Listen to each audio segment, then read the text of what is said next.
Assalamualaikum murid-murid dan salam sejahtera. Hari ini kita akan belajar unit 18, Hebatnya Inovasi. Tajuknya Penyiram Pokok Inovasi. Dalam tajuk ini, kamu akan belajar menyampaikan maklumat.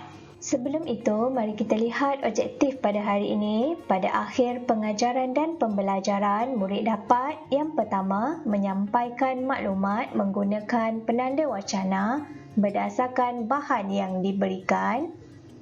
Yang kedua, murid dapat menulis maklumat yang diberikan dalam bentuk ayat. Sekarang, cikgu nak kamu salin penanda wacana ini di dalam buku tulis kamu. Terdapat 5 penanda wacana iaitu mula-mula, seterusnya, kemudian, selepas itu dan akhir sekali.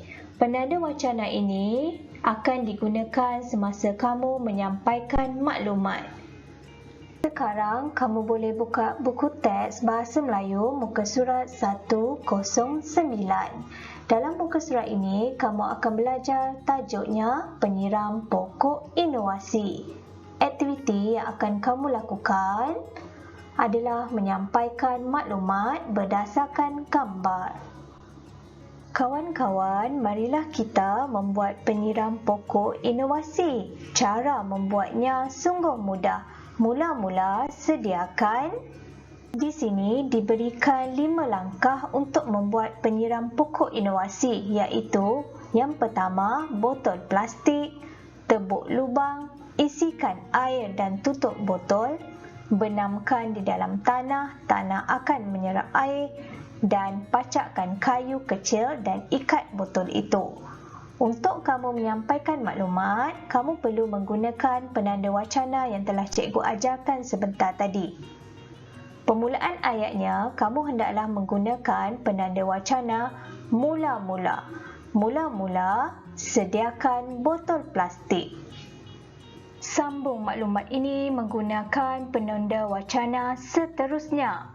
Seterusnya, tebuk lubang pada bahagian penutup botol. Dapat kamu lihat dalam gambar yang kedua, penutup botol itu ditebuk lubang. Sampaikan maklumat, isikan air dan tutup botol dengan menggunakan penanda wacana kemudian. Kemudian, isikan air dan tutup botol.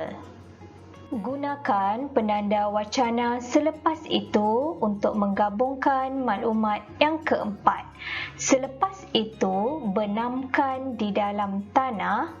Tanah akan menyerap air. Untuk menyampaikan maklumat atau langkah yang terakhir, kamu boleh gunakan penanda wacana akhir sekali.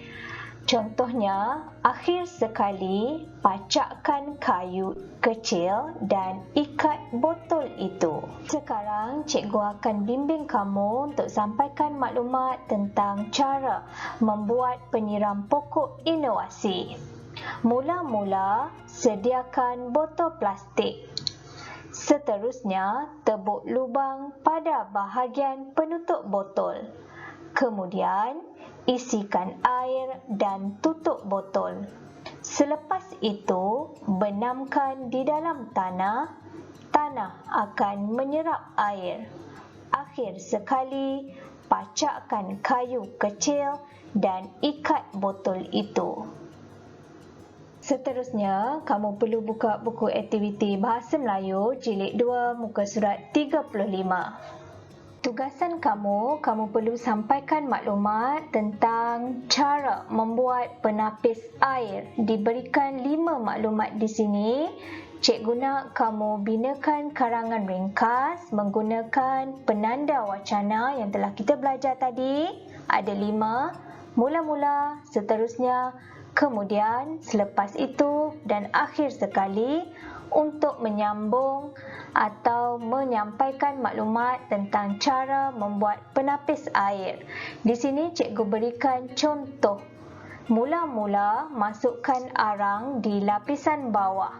Seterusnya, kamu perlu sambung ayat ini berdasarkan maklumat cara membuat penapis air.